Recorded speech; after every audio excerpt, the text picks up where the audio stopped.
ఆరోగ్యమే మహాభాగ్యం. ప్రస్తుత కాలంలో కలుషితమైన ఆహారపు అలవాట్లు అలవర్చుకొని అనారోగ్యాల బారిన పడాల్సిన దుస్థితి ఏర్పడుతోందని ప్రతి ఒక్కరూ చిరుధాన్యాలపై అవగాహన కల్పించుకోవాలని రాష్ట్ర ప్రధాన కార్యదర్శి వెంకటరత్నం నాయుడు పేర్కొన్నారు. ఆంధ్రప్రదేశ్ ప్రభుత్వం వ్యవసాయ శాఖ, రాస్, నాబార్డ్ సంయుక్త ఆధ్వర్యంలో తిరుపతిలోని రాస్ ప్రధాన కేంద్రంలో 3 రోజుల పాటు ప్రకృతి వ్యవసాయ ఉత్పత్తులు, చిరుధాన్యాల విక్రయ కేంద్రాన్ని ప్రజలకు అవగాహన కల్పించేందుకు ఏర్పాటు చేశారు.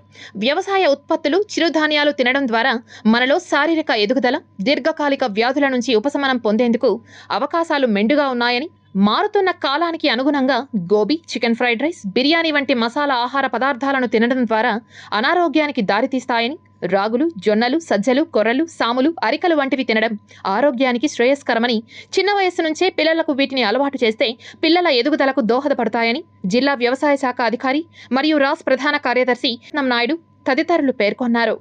మిల్లెట్స్ ప్రోడక్ట్స్ అన్నీ, దాంతో తయారు చేసే ప్రోడక్ట్స్ అయితేనేమి, మిల్లెట్స్ అయితేనేమి అన్నీ కూడా ఇక్కడ పెట్టి ప్రజలకు చూపడం, దాని యొక్క మంచి చెడ్డలు చెప్పటం, వాటిని ఉపయోగించుకోవటానికి ప్రజలకు కూడా దాన్ని వివరించి చెప్పడం, వీటి వల్ల ఆరోగ్యానికి ఎంత మేలు ఇవన్నీ కూడా చెప్తున్నారు.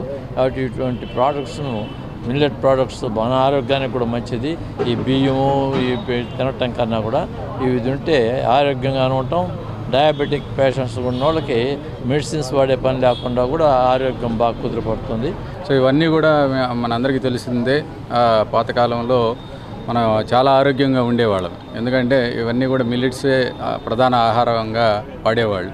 సో ఇప్పుడు రాను రాను డిఫరెంట్ ఈ రైస్ తినడం వల్ల రకరకాల షుగర్ అని, బీపీ అని, కొలెస్ట్రాల్ అని అన్నీ వస్తూ ఉన్నాయి. సో మళ్ళీ మనం again we have to go for the previous culture. So that's why ఈ మిల్లెట్ అన్నీ ప్రోత్సహించాలని చెప్పి గవర్నమెంట్ కూడా 2023 లాస్ట్ ఇయర్ కూడా ఇంటర్నేషనల్ ఇయర్ ఆఫ్ మిల్లెట్స్ అని ప్రకటించడం జరిగింది.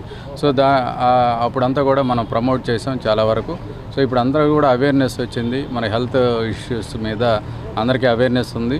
మేము కూడా ఈ తిరుపతి, చిత్తూరు జిల్లాల్లో అనేక ప్రదక్షిణా క్షేత్రాలు, శిక్షణా కార్యక్రమాలు ఏర్పాటు చేసి రైతులకు అవగాహన కల్పిస్తున్నాము. అందులో భాగంగానే ఈ 3 రోజుల పాటు నాబార్డ్ వారి సహకారం తీసుకొని మనం ఈ ఉత్పత్తుల మేళా నిర్వహించినట్లయితే పట్టణంలో ఉండేటువంటి ప్రజలకు కూడా అవగాహన వచ్చి దాని మీద ఎక్కువగా అవగాహన తీసుకొని దాని ఆహార పదార్థాలు ఎక్కువగా తీసుకోవడానికి అవకాశం ఉంటుందని చెప్పి ఈ మేళాని నిర్వహించడం జరిగింది. కాబట్టి ప్రజలంతా కూడా దీన్ని ఉపయోగించుకోవాలని కోరుకుంటున్నాం.